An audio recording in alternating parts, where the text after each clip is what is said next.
Pasca penerapan sistem distribusi LPG 3 kg berbasis KTP, ketersediaan gas di Jembrana masih tergolong aman.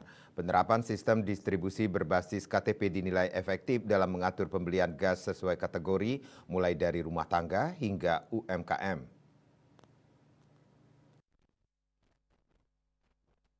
Distributor gas di Jembrana Iskandar Alvan menjelaskan bahwa sistem berbasis KTP telah diterapkan sejak tahun lalu. Pembeli rumah tangga mendapat jatah 1 hingga 2 tabung, sedangkan UMKM mendapat jatah 4 tabung. Menurutnya, pembelian LPG 3 kg di tempatnya berbasis KTP sesuai ketentuan yang ada. Menurut Alvan, sistem ini terbukti efektif dalam menjaga kelancaran distribusi dan mencegah kelangkaan gas di Jembrana.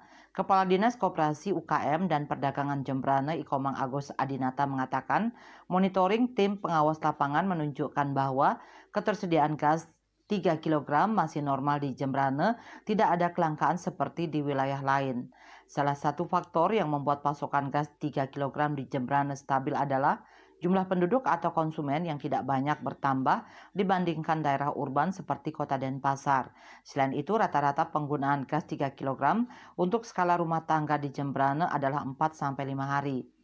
Konsumen katanya juga tidak bertambah sehingga dengan pasokan seperti sebelumnya masih stabil. Penerapan sistem distribusi gas berbasis KTP di Jembrana patut menjadi contoh bagi daerah lain dalam menjaga stabilitas pasokan gas dan mencegah kelangkaan. Sistem ini terbukti efektif dalam memastikan LPG 3 kg tepat sasaran kepada masyarakat yang membutuhkan. Denpos melaporkan.